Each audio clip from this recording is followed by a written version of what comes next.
PM's academy में आपका स्वागत है। वेलकम बैक चैंपियंस, कैसे हैं आप सब।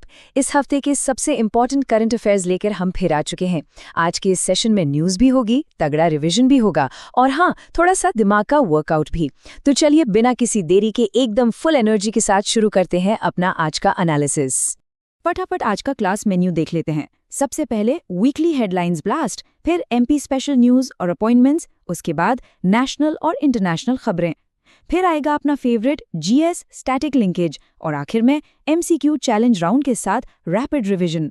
यकीन मानिए, आज हम इन ड्राई करंट अफेयर्स को बोरिंग से सीधा एग्जाम रेडी मेमोरी ट्रिक्स में बदलने वाले हैं। तो चलिए स्टार्ट करते हैं इस हफ्ते की रैपिड हेडलाइन से, बिल्कुल न्यूज़ एंकर स्टाइल में। ब्रिक्स एग्रीकल्चर समिट इस बार जा रहा है हमारे इंदौर। एक 7 साल के बच्चे ने पार कर लिया है पार्क स्ट्रेट।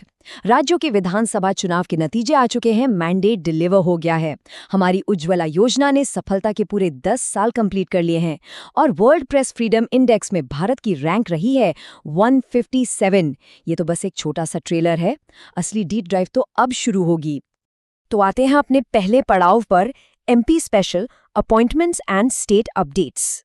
यार कभी कभी तो लगता है कि इतने सारे कमीशन और बोर्ड हो गए हैं ना कि सरकार को भी लगता होगा चलो एमपीपीएससी का सिलेबस थोड़ा और बढ़ा देते हैं।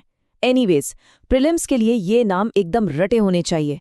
बाल संरक्षण आयोग की नए अध्यक्ष बनी है डॉक्टर निवेदिता शर्मा। राज्य महिला आयोग की कमान अब रेखा यादव जी के हाथों में है। सहरिया विकास प्राधिकरण के अध्यक्ष गुड्डी आदिवासी जी को बनाया गया है। लघु उद्योग निगम के अध्यक्ष बने हैं सत्येंद्र भूषण सिंह और योग आयोग के अध्यक्ष हैं डॉक्टर राघवेंद्र शर्मा। स्क्रीनशॉट मत लेना, सीधा दिमाग में छाप लो। अब इस जादुई नंबर 2007 को ध्यान से देखिए। ये एक सॉलिड मेमोरी ट्रिक है।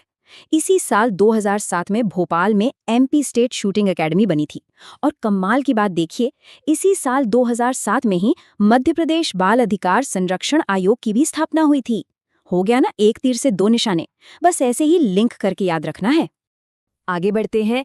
जल संचय जन भागीदारी अभियान में ना पूरे भारत में मध्य प्रदेश का डंका बज रहा है।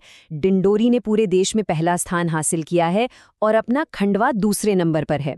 वाटर कंजर्वेशन में ये एमपी की एक मैसिव अचीवमेंट है।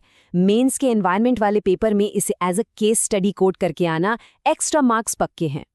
चलिए अब अचानक से एक सवाल बताइए कमेंट में, मध्य प्रदेश की वो कौन सी ट्रेडिशनल आर्ट है जिसने हाल ही में पेरिस के ऐतिहासिक 4 डे पेरिस मेले में एकदम धूम मचा दी है?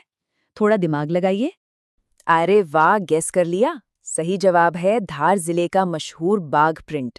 हमारे शिल्पकार मोहम्मद बिलाल खत्री जी ने पेरिस में इसे बड़े ही प्राउडली शोकेस किया है।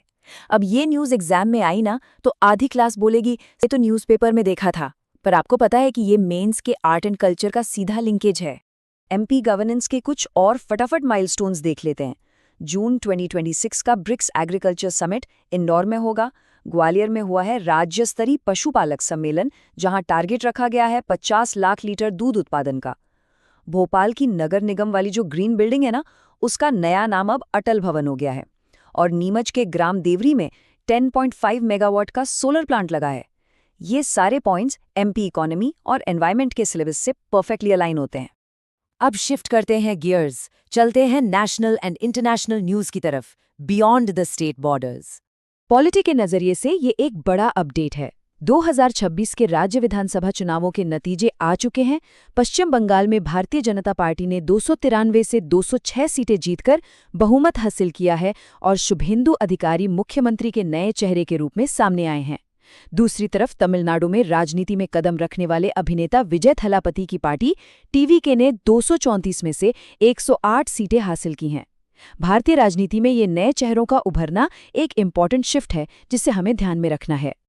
ये वाला डेटा पॉइंट एकदम हाई इम्पैक्ट है। World press freedom index 2026 publish हो गया है और 180 देशों में भारत की रैंक आई है 157। सबसे ज़रूरी बात, इसे पब्लिश कौन करता है? Reporters without borders. नॉर्वे इस लिस्ट में नंबर 1 पर है।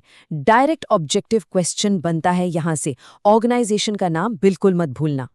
अब इस टाइमलाइन को देखिए। अपनी उज्ज्वला योजना ने सफलता के 10 साल पूरे कर लिए हैं। 1 मई 2016 को यूपी के बलिया से इसका फेज 1 लॉन्च हुआ था।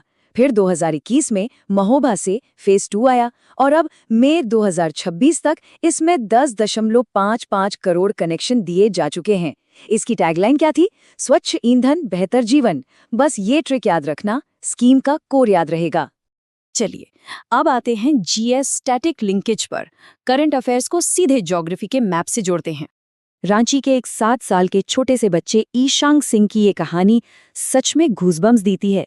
इस बच्चे ने श्रीलंका के तलाई मन्नार से लेकर भारत के धनुषकोडी तक 30 किलोमीटर लंबे पाक स्ट्रेट को सिर्फ 9 घंटे और 50 मिनट में तैरकर पार कर लिया। मतलब अमेजिंग। और हमारे लिए ये सिर्फ एक इंस्पायरिंग न्यूज़ नहीं है, बल्कि एक हार्डकोर ज्योग्राफिक इवेंट है। तो अब स्टैटिक ज्योग्राफी का सवाल क्या बनेगा? पाक स्ट्रेट, ये वो संकरा जलडमरू मध्य है जो उत्तर पूर्व में बंगाल की खाड़ी को दक्षिण पश्चिम में मन्नार की खाड़ी और पाक खाड़ी से जोड़ता है। मैप बेस्ड क्वेश्चंस के लिए इस लोकेशन को दिमाग में फिट कर लीजिए, एग्जाम में पक्का टकरा सकता है। अब आ गया है वो सेगमेंट जिसका आपको इंतजार रहता है, MCQ challenge round, test your knowledge. अगर सारे जवाब सही हुए ना, तो आज की चाय मेरी तरफ से पक्की। क्विज शुरू करने से ठीक पहले एक क्लासिक कंफ्यूजन दूर करते हैं जहां एग्जामिनर अक्सर फंसाता है। बैडमिंटन की ये 2 ट्रॉफीज याद रखना, ऊबर कप महिलाओं की टीम चैंपियनशिप है जो अभी साउथ कोरिया ने चाइना को हराकर जीती है, और टॉमस कप पुरुषों की टीम चैंपियनशिप है। बस ये छोटा सा डिफरेंस याद रखना, गलती नहीं होगी। ये रहा आपका पहला चैलेंज क्वेश्चन। वो कौन सी 2 भारतीय महिलाएं हैं जिन्होंने हाल ही में वाइल्ड लाइफ कंजर्वेशन के लिए विटली अवार्ड, जिसे ग्रीन ऑस्कर भी कहते हैं, जीता है? अभी इसी हफ्ते पढ़ा है हमने, जल्दी से रिकॉल कीजिए। और सही जवाब है परवीन शेख और बरखा सुब्बा। परवीन शेख को इंडियन स्किमर पक्षी के लिए और बरखा सुब्बा को हिमालयन सैलेमेंडर के संरक्षण के लिए ये ग्रीन ऑस्कर मिला है। जीएस एनवायरनमेंट के सिलेबस से ये एकदम डायरेक्ट जुड़ता है। हमारे इकोलॉजी हीरोज हैं ये। अब एक टफ सवाल। पत्रकारिता का नोबेल कहे जाने वाले 2026 के पुलित्जर पुरस्कार को ब्लूमबर्ग की investigative cyber crime series trapped के लिए किसने जीता है? देखते हैं कितनों का एनालिटिकल रिकॉल काम कर रहा है यहाँ। बिल्कुल सही, भारतीय पत्रकार आनंद आर.के और सुपर्णा शर्मा। इन दोनों नामों को अपने अगले प्रीलिम्स पेपर के लिए दिमाग में लॉक कर लीजिए। ऐसे क्वेश्चन अक्सर एग्जाम में सरप्राइज दे जाते हैं। चलिए अब फटाफट 60 सेकंड में रैपिड रिवीजन और आपका होमवर्क। प्रसार भारती के नए अध्यक्ष बने हैं प्रसून जोशी। अब आपका होमवर्क नंबर 1, सीबीएफसी यानी सेंसर बोर्ड के नए अध्यक्ष कौन बने हैं, इसका जवाब मुझे नीचे कमेंट्स में चाहिए। और होमवर्क नंबर 2, जो मेंस का 7 मार्कर है, पर्यटन बढ़ाने के लिए मध्य प्रदेश सरकार क्या नीतिगत प्रयास कर रही है, इसका आंसर लिखकर हमारे टेलीग्राम ग्रुप में जरूर शेयर कीजिएगा। तो चैंपियंस, एक बात हमेशा याद रखना, करंट अफेयर्स रोज पढ़ने वाला स्टूडेंट एग्जाम हॉल में कभी पैनिक नहीं करता, क्योंकि उसे पता होता है कि ये न्यूज़ तो मैंने पीएम्स एकेडमी में हंसते हंसते याद कर ली थी। आज के इस बेहतरीन करंट अफेयर्स एनालिसिस में साथ जुड़ने के लिए बहुत बहुत धन्यवाद। ऐसे ही पूरे जोश के साथ पढ़ते रहिए। मिलते हैं अगले सेशन में। जय हिंद।